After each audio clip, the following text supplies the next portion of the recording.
Katz. I'm Eddie Maffia. And I'm Briana Luzi. And welcome to 5 Questions. Today we sat down with artist Charles Fazzino and got to ask him 5 questions. This is what he had to say. Question number 1.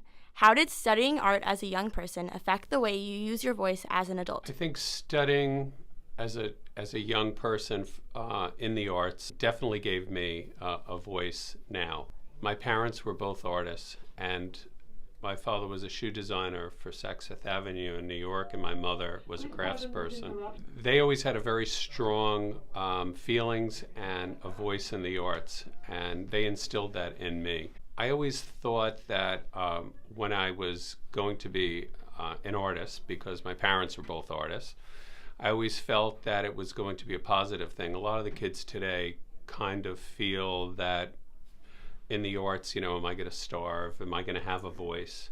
But art does allow artists to have a voice, and that's very important. And as a young person, the arts definitely instills that voice in you. It's not an easy way of making a living. It's not an easy way of deciding that that's what you want to do as a career. But by constantly doing it and excelling in the arts, the more visual you are, and the more that your artwork is seen by many, that is your voice. And that's what I've been always trying to do. Question number 2. Which work or accomplishment are you most proud of, and why? I have many accomplishments that I'm really proud of. Through the years, I've been doing many different types of projects.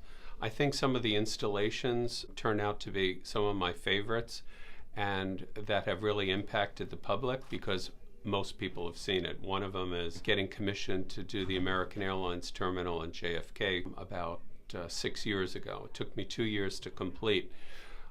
Why it's so fulfilling is that wherever I do shows around the world showing my artwork, every person in that group, there's always one or two that said they've seen the installation at JFK. I have 12 pieces there. One of them is a 40 by 50 foot mural that goes down to the baggage claim. Things like that have been very instrumental. Also, I've been the artist for the Super Bowl for the past 18 years, working with the NFL. That has also gotten my artwork and look out to people who necessarily maybe never would have seen my artwork just in a regular art gallery. So high-profile branding combinations has been very integral, and it's been probably one of my favorite parts.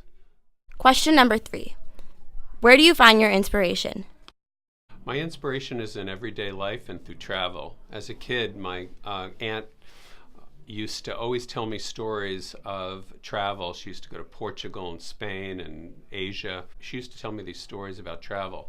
That really instilled in me the feeling of travel is something that I wanted to do. My artwork has enabled me to do that. So part of the inspiration I get is every city that I travel to, I sort of capture that in my artwork. And what I'm mostly known for is doing and painting and creating cities. I've been told that it's the artwork is very narrative, and it appeals to people who love to dream about cities. And that's sort of what I do. I travel, and then I take the inspiration of where I visited and put it into my artwork. And most of my pieces that are probably the most sought after are pieces on Tokyo or New York or Berlin. Question number 4. Which artist other than yourself do you admire, and why? There's many artists that I admire. That's a really hard question. I went to School of Visual Arts in New York around the same time that Keith Haring went to school, and he was a groundbreaker as far as graffiti art in New York at the time. He was so different at the time in the late 70s that I think he's probably one of the people that I admire. Another one is Red Grooms. He's an artist who also works in a very narrative style of storytelling. His artwork is very whimsical in nature, and he's been accepted and has had many major shows in a lot of different museums, and the fun quality of his work. And he also does sculptural large pieces. One that sticks in my mind is a big exhibit that he did at Grand Central Station in New York at the train station, and he had huge monolithic pieces that I was just so floored with the first time I saw them. And I really, after looking at Red Grooms' work, realized where I could take my work, even though we had a similar feeling, and my work is three-dimensional. His were super-dimensional and really cool. So Red Grooms, Keith Haring, and of course Andy Warhol comes to mind. Question number 5. If you could give your younger self one piece of advice, what would it be? The younger self. I probably would give my advice maybe to work even harder than I did. As a young person, you always feel that you have so much time. As you get older, time passes so much quicker. And I find that now there's so many things that I still want to do.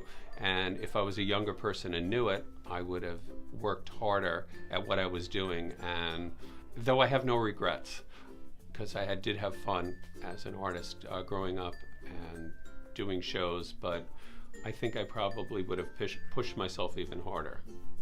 We would like to thank Charles Fazzino for sitting down and talking with us today. Be sure to check out his artwork at www.fazzino.com. And follow him on Twitter at Fazzino. And we'll see you next time on 5 questions.